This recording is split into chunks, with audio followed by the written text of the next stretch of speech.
Welcome. Bienvenue. Je suis très fatigué. Absolutely fucking exhausted tonight is more like it. But I've always found the French way a little more fun to say. And besides, it reminds me of how I was in high school. Fat and gay. But now look at me. I'm just slightly chubby and only kinda sorta queer. In order to prepare for this evening and get myself comfortable using a microphone, I went out and bought myself a light-up karaoke machine. For the first time since I moved to Richmond last year, I finally feel like I fit in.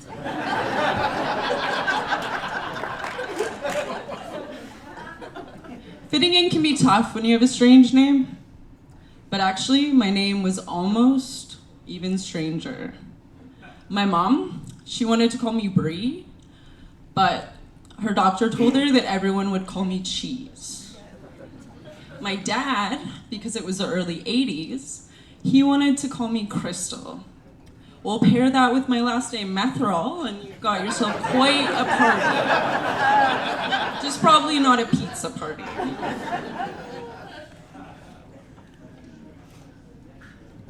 My whole life, I've always tried to bury myself alive under a mountain of blankets, but always fail miserably because, there's no air. It wasn't until I was finally diagnosed as stopping sleeping on my own that I finally got my wish. I swear that the CPAP machine should be marketed as a sleep snorkel because it creates the most glorious buried alive experience. You know what I hate? Silverfish. They are so squirmy and just so gross. I was looking up how to rid my apartment of them, and I read that they can smell your dirty dishes from across the room. So now I eat everything outside, alone, and in the rain. As you can tell from my green glove, I'm a rabid masturbator.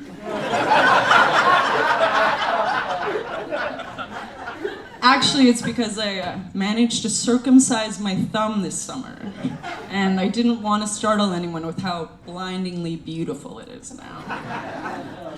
It's still in the desensitization process, which has so far been a very long and arduous process, largely due to me being on some previously Nazi-named end of a spectrum. Thankfully, my grandmother never learned of this diagnosis, or I would have been shot. Seriously. She spent most of my childhood educating me on how to spot and avoid Nazis. Because I could be hiding anywhere, even under a glove. I just wish she'd shown as much care to educate me about my Mongolian heritage. For all I really know about my culture, I read on the back of a menu. According to legend, 2 Mongolian men snuck into China in the middle of the night and stole a cooking pot. As they didn't have any instructions, they ended up turning it upside down over the fire, and Mongolian barbecue was invented. That's totally me. I don't follow instructions, and I'm always getting fired. I love being mixed race, though. But at times, it can be sort of awkward. I'm pretty tall, and have really long arms and small hands. When I used to work in construction, I was an expert at the tiny hand jobs.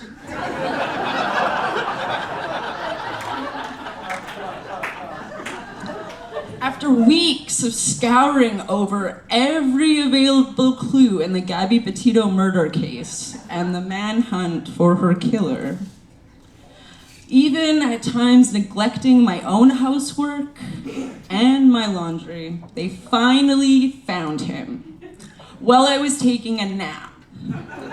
For fuck's sake, there I go again, asleep on the job. When I was a kid, I was terrified of swimming. Not so much the water, but of the swimming pool itself. You see, it was named after an entire family who was brutally murdered. And I was absolutely convinced that I would be murdered at the pool and memorialized as a park bench. I find it quite intriguing that since I started walking with a cane, that people are about 80% nicer to me. I also find it very interesting that I'm about 80% more likely to whack the shit out of the remaining 20%. Just some math or thought. So be nice out there. Take care. Good night.